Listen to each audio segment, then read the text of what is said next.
everybody, this is Boogaz Reviews, and today I'm going to be doing a review on the McFarlane Toys DC Multiverse Walmart exclusive Cyborg with face shield figure.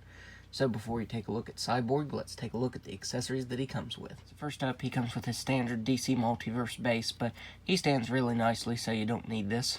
Up next, he comes with his data file with a cool black and white shot of him on the front.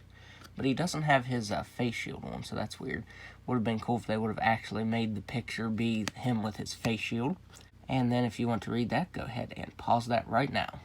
And finally, he comes with an alternate Canon left arm. So there Cyborg is with his Canon arm attached. And this looks really good. It has some really nice sculpt detail to it. My only complaint is that it doesn't click into place like his hand does. When you switch it, it should click into place, but I haven't been able to get it to click into place at all. So yeah, I don't know if that's an issue with just mine or what. So now let's go ahead and take a look at his head sculpt. So the head sculpt looks really nice. This is the helmeted version. There is a standard version as well.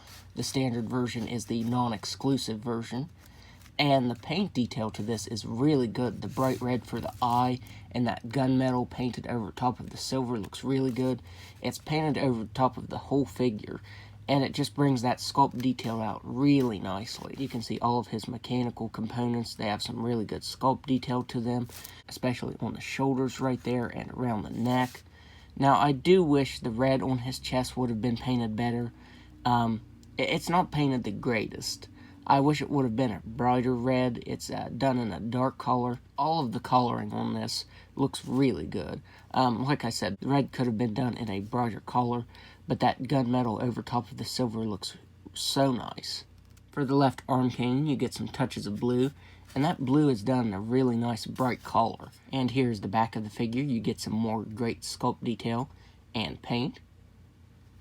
Like I said, that paint looks incredible on this figure. Now, this right here is a really soft joint, and it keeps slipping, so I am going to have to glue it down, because if you look, there's actually a peg down in there that this slides into, and it should stay, but it doesn't. The more I pose the figure around, the more it just slips down like that. So yeah, I will have to glue that down. It won't hinder the articulation or anything, because it's really soft, but it's just annoying that it keeps slipping down. So that's about all to go over with this figure, so now let's go ahead and go over his articulation. He has a ball-jointed head that can look up all the way. He can look down all the way. He can move his head side to side. He has ball-jointed shoulders. Now, this is one of the problems I've had with the figures. When you're trying to move the ball-jointed shoulders out, they pop out. Which, as you can see, it slides right back in. It's a ball peg. So you just pop that back in. But as you can hear, it's pretty stiff, and I tore this off trying to move, but there, that one moves a little bit better. I've even boiled this figure, and it's still like that. I think it's like a ratchet type joint is why it's doing that, but something makes it really stiff even after boiling it. He has a swivel at the bicep that can move side to side. He has single jointed elbow that can only bend in this far. I mean, I get why they did the single joints, like right here and for the knees. That way it didn't interrupt the sculpt. And I do think it flows really well, but it does limit the articulation.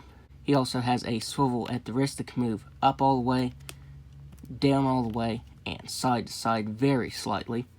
He has ball-jointed waist and diaphragm joint that can move all the way back, and you can actually get him crunching forward a pretty good bit. You also get the diaphragm joint moving side to side, and the waist moving side to side as well. He has hips that can do just about a complete split. He can kick forward very far. He can actually do that.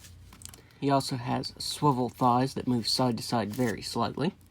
He has single jointed knees that can bend back that far. He has swivel ankles that can move down all the way, up all the way, and an ankle rocker, and toe articulation that can move up just a little bit. So now, let's do some size comparisons. So first up, there he is next to the Mattel DC Multiverse Cyborg, and even though the McFarlane one blows this version out of the water, it still had some pretty good sculpt detail for a Mattel DC Multiverse figure. Here he is next to his comic counterpart. This one was done by DC Collectibles, but as you can see, it's in the 7-inch scale, so it should scale with your McFarlane DC Multiverse figures. And finally, here he is next to Wonder Woman. And this Wonder Woman figure is actually from the Wonder Woman 84 movie. And I did kind of mod it out a little bit to look more like the Justice League movie version. So overall, I'd highly recommend picking this up because it is really nice. I will probably pick up the unmasked version too. As far as I know, the only thing different on that version is the head sculpt. But the head does pop off, so you can probably switch the head sculpts out pretty easily. So aside from the arms wanting to pop off when I move them, he's a pretty cool figure and I'd recommend picking him up. So that's my review. If you like this review, be sure to hit the like button and subscribe to my channel. Thanks for watching.